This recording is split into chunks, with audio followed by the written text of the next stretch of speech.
کالا باغ میں بھی گندم کی کٹائی کا سلسلہ جاری ہے۔ حکومت کی جانب سے لاک ڈاؤن کے دوران کسانوں کو ریلیف دینے پر کاشتکاروں کا حکومت کے لیے اظہار تشکر، لیبر کے آنے جانے میں بھی نرمی کی اپیل کرتی ہے۔ تفصیلات کالا باغ سے خالد خان کی اس رپورٹ میں۔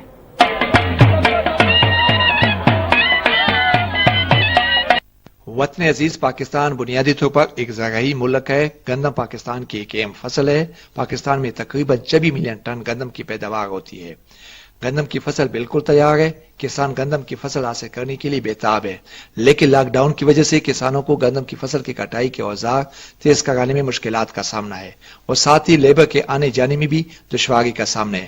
حکومت کے لاک ڈاؤن میں نرمی سے یقیناً کسان کو ریلیف ملے گا، لیکن حکومت کو لیبر کے آنے جانے میں بھی نرمی کرنی چاہیے تاکہ وہ بر وقت گندم کی فصل کی کٹائی اور تھریشر کر سکیں۔ کیمرہ ٹیم کے ساتھ خالد خان، کالا باغ۔